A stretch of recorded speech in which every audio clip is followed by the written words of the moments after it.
हमारे घर की रसोई में लहसुन का इस्तेमाल खूब किया जाता है। यह न सिर्फ हमारे खाने के स्वाद को बढ़ाता है, बल्कि लहसुन औषधीय गुणों से भरपूर एक जड़ी बूटी भी है।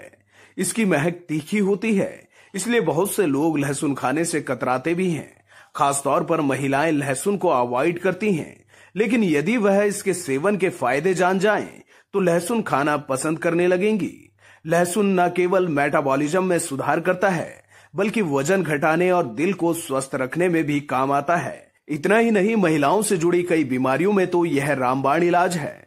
लोकल 18 से बातचीत में आयुर्वेदिक डॉक्टर अंकित अग्रवाल कहते हैं कि आयुर्वेद में इस्तेमाल होने वाली बहुत सी औषधि हमारे घर की रसोई से ही शुरू होती हैं, जिनमें से एक लहसुन भी है। लहसुन वात को कंट्रोल करने में बेहद लाभकारी है। वहीं बात महिलाओं की कर ली जाए तो लहसुन में एंटी इन्फ्लेमेटरी गुण होते हैं, जो महिलाओं में पीसीओडी की समस्या को ठीक करने में सहायक होता है। लहसुन में मौजूद इम्यूनोमॉड्यूलेटरी पीसीओडी को बैलेंस करने में मदद करता है और वेट लॉस करने में भी सहायक है। महिलाएं काम करते करते यदि शरीर में कमजोरी महसूस करती हैं या बहुत जल्दी थकान महसूस करती हैं, तो इसका मतलब है कि उनकी रोग प्रतिरोधक क्षमता कम हो चुकी है। ऐसे में महिलाओं को लहसुन का सेवन करना चाहिए, क्योंकि लहसुन रोग प्रतिरोधक क्षमता बढ़ाने का रामबाण नुस्खा है। मैं वैद्य अंकित अग्रवाल, मैं एक आयुर्वेदा और पंचकर्मा एक्सपर्ट हूँ। तुलसी आयुर्वेदा में हम प्रैक्टिस कर रहे हैं।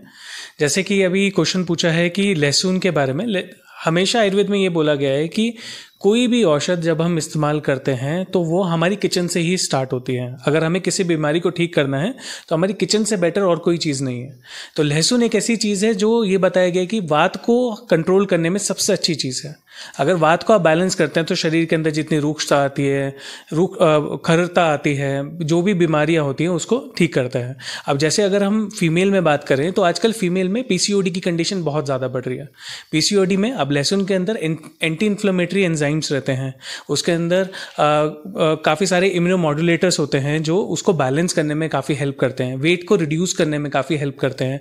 उसके अंदर ऐसे थर्मोजेनिक प्रॉपर्टीज़ होती हैं जिसकी वजह से वो हीट जनरेट करके वात को भी बैलेंस करता है, प्लस वेट को भी कम करने में काफी हेल्प करता है। सबसे सिंपल तरीका है कि आपको लहसुन 2 कली डेली लेनी है। सुबह खाली पेट आप इसको हल्के गुनगुने पानी से डेली अगर सेवन करते हैं तो बहुत अच्छा है।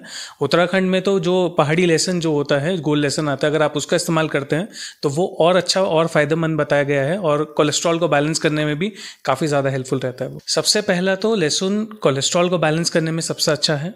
सेकेंड, इंसुलिन लेवल को कंट्रोल करने में अच्छा है। अगर किसी को डायबिटिक कोई कंडीशन है तो उसमें ज़रूर लेना चाहिए। अगर घुटनों में दर्द बहुत ज़्यादा है उस कंडीशन में बहुत अच्छा रहता है। फीमेल्स के लिए लहसुन बहुत अच्छा रहता है, उनको तो कंपलसरी लेना ही चाहिए। जैसे उनको ज़्यादातर घुटनों की बीमारियां होती हैं, उसमें हार्मोनल इम्बैलेंस होते हैं, उसमें पीसीओडी की कंडीशन है, वेट गेन होता है। ज़्यादातर देखा जाता है कि कंसीव करने के बाद वेट गेन एकदम से इंक्रीज होता है, तो वहाँ पर भी लहसुन हेल्प करता है। और इनफर्टिलिटी के केसेस जैसे आजकल बढ़ रहे हैं उसको कंट्रोल करने में बहुत हेल्प। जैसा मैंने आपको बताया कि इसके अंदर थर्मोजेनिक प्रॉपर्टीज होती हैं, अपनी हीट होती है, इसके अंदर ऊष्मा होती है जो नेचुरल फॉर्म में रहती है। तो अगर हम इसको तेल के साथ पकाकर, जो तेल हम जैसे हम सरसों का तेल लेते हैं तो सरसों का तेल भी पित्त को बढ़ाने वाला होता है। थोड़ी गर्मी होती है उसके अंदर, ऊष्म नेचर का होता है वो, जो तासीर में गर्म है। अगर उसके साथ पका के लेते हैं तो जितना भी कफ जमा होता है, छाती में होता है, कहीं पे दर्द है, वात को कम करना है, तो उसके लिए बहुत अच्छा काम करता है। ये बहुत समय से इसको इस्तेमाल कर रहे हैं, बहुत अच्छा इसके रिजल्ट्स है। बहुत सारी मेडिसिन भी अवेलेबल है। अब तो इतनी सारी स्टडीज़ भी इसमें हो गई है जहाँ पे लहसुन के गुण के बारे में बार बार बताया जाता है।